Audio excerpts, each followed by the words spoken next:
talk about today, or more than that, what I want to do today is remind you of the choices that you have at every moment in your life. Right now, an hour from now, and 10 years from now. And those choices that you make create your reality. The work itself is what motivates them in the morning. They see the work as their mission. They see the work as a vocation. Vocation comes from voice. It's their internal voice calling them to do what they're doing. They're passionate about what they do. They can't believe that they're doing what they're doing. What a privilege it is.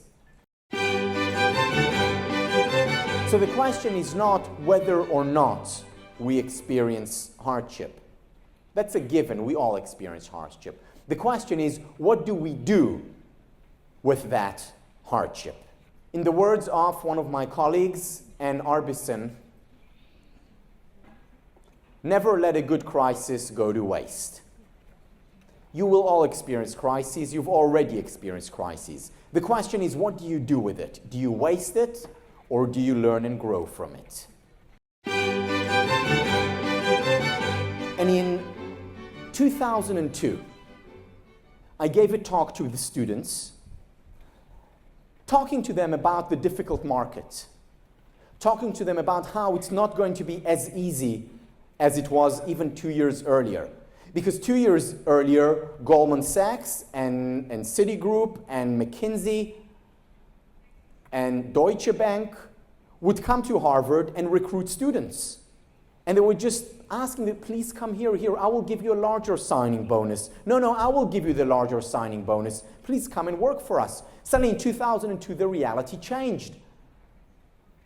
And companies were laying off, not recruiting.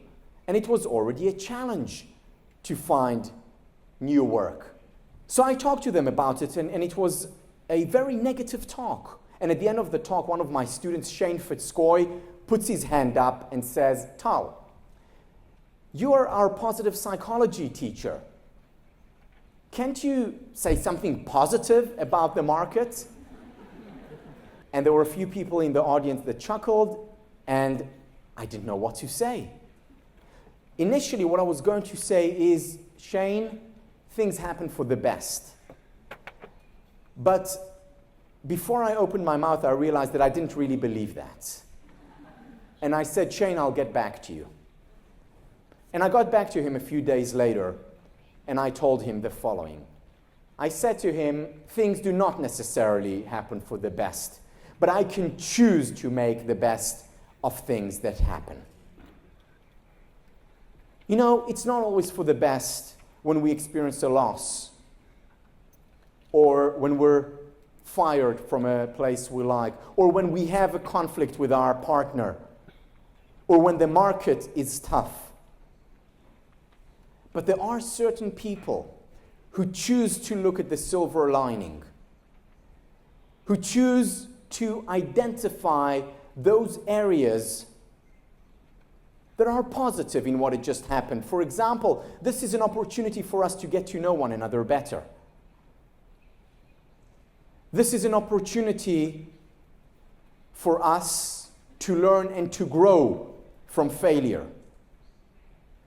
This is an opportunity for me to truly appreciate and get closer to my family or friends. This is an opportunity for me to see what I'm really made of. And people who are able to do that, not just become happier, they become more successful. What choices do is that they unleash the potential within each moment.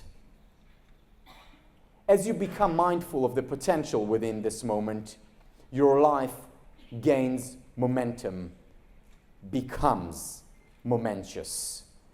And when a moment matters, life matters.